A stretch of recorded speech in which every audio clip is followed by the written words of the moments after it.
Hi, this is Stephen at Classic Typewriter, walking you through a 1960s IBM Selectric 1. These have different numbers, such as 72 and 73, that correspond to the carriage width. So, because the carriage doesn't move, the ball moves across the carriage. The wider carriage just needs to be a wider machine. Now, I don't use one of these that much. I usually use a Selectric. Correcting Selectric number 3, but these have some similarities, so let me walk you through some of those. Obviously, left and right plate and knob. This is how you set the left and right margins. You push these in and move it over. This indicates where the type is currently. In order to use this, we need to turn it on. When you turn it on, the type element should move to the left margin. This is the left side page guide. You can see there's just kind of a very simple 4-space setting in there. This is the most esoteric adjustment probably. It's for carbon copies. When you're making multiple carbon copies, you move this toward the back and it gives it more punching power to get through. When you're just typing on paper, you move it more toward the front, varying this a little bit by paper thickness. This opens like so. This is single and double spacing. That's all it seems to have. This releases the rollers so you can pull paper in and out. Not all these features are very obvious, so I'm just walking you through them. This little switch here, that'll take the ratchet off. Otherwise it'll ratchet line by line. So sometimes people pull that off to just pull the paper out.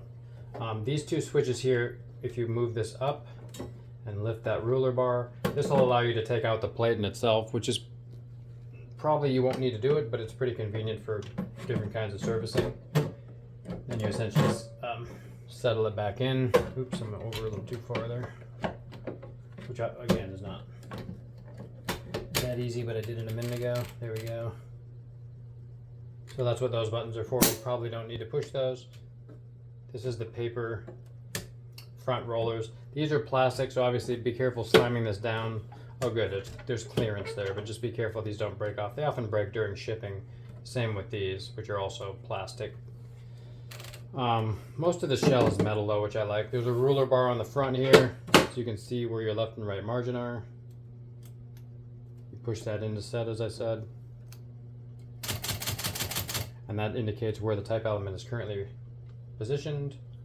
Like any typewriter, the margin release will allow you to type past the margins. You see how it just moves those out of the way. And this is the tab set and clear. Set. See, it went to where I had set it. And then when I cleared it, it went to the next one. So that's, if you don't use a typewriter, you wouldn't know that, but that's self-explanatory. What index does is it moves it down one line. Return, by contrast, moves it down one line and over to the beginning of the page. So let's do a little bit of typing and see if anything else comes up. Oh, one more thing I wanted to mention was this can take different type elements. You flip open the top. You pull this off. It's a little stiff sometimes. Make sure you open the top all the way or it gets stuck on there. See how this is a Gothic letter 12. 12 referring to the pitch. The characters per inch. I'm gonna get this, lift that up, put that back in. Pretty easy to slip in. There's a way to do it where it fits in, and then it kind of self-corrects what letters it's based on. This is the ribbon reversal, because this is a cartridge, but it's also spools in there. I guess you can still use spools. This is a nylon cartridge, and that's how you reverse the ribbon. And this little switch under here is a stencil setting. Mostly you have it in front for the ribbon set, if you're using a ribbon. If you're using some sort of stencil, you move it over, which I'm not. Carriage lock, that's how you go into the shift.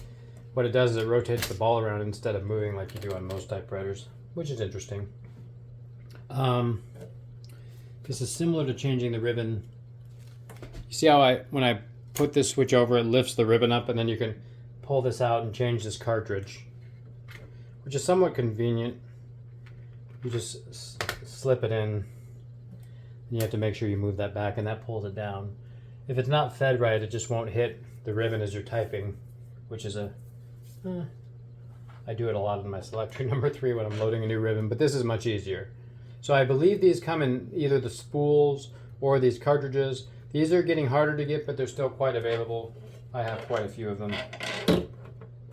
Voila. Is there anything else? Let's try to type on this thing. I like to move the rollers on holding the paper down. And let's put the margin over here so we can kind of hear the bell. See what's going on there. See how fast this is? It's on double space.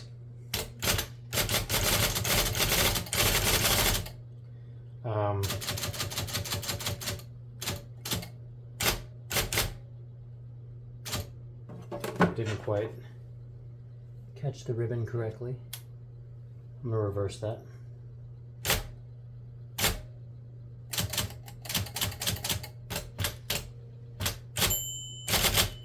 You hear that nice end of line bell? They should auto reverse too.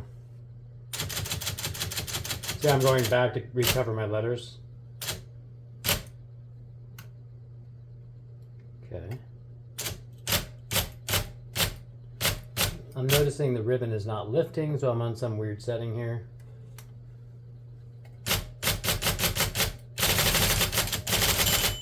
Now it's lifting.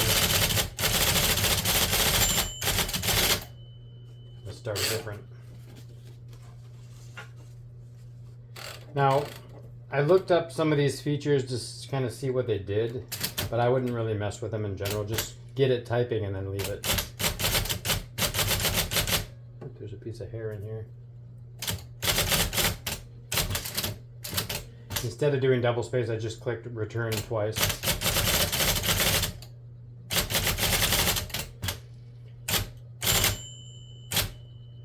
That key's in a different space, that's why I'm slowing down a little bit.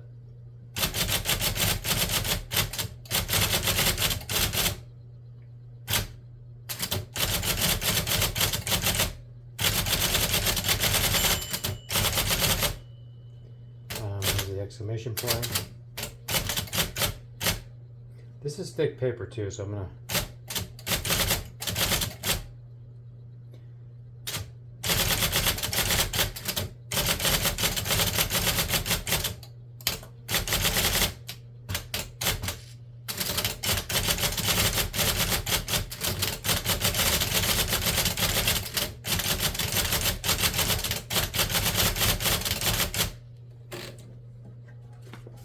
yeah, I think that the paper was a little bit too thick for it. It just doesn't punch quite enough to get the right angle because this is handmade cotton paper, pretty thick. So it seemed as though pushing that to the back a little bit helped to get a better impression.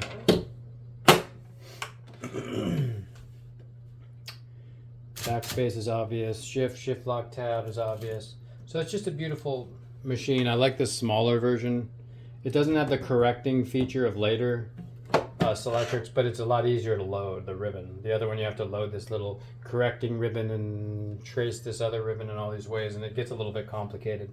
This little red switch, I usually find these in the middle, but this is just the pitch of the angle of how the ball strikes. I wouldn't really mess with that unless it's not operating right on your whatever ball you're using. So that's the tutorial for how to use this thing. Again, I'm Steven at Classic Typewriter. Remember to always turn this off when you're not using it. They try to make it easy by having a big red switch indicating that it's on. But if you leave the motor on too long, it can burn out, like if running for days. So you want to make sure you get that off. And that is very helpful. Now again, there's just a 2-prong plug. You need to plug this in to get it to work. It is electric, so that, I don't know if that's self-explanatory, but as long as you're within range of a plug, you have a beautiful typing machine. And unlike later Selectrics, which use a carbon, this uses an actual ribbon, so it still has the kind of typewritten, more handmade element, though the alignment's darn near perfect. I have an IBM trained technician that does these, and he's like a genius at it. So I hope this inspires you. I look forward to seeing what you write. Again, this is Steven at Classic Typewriter. I'll see you on the other side. Thank you.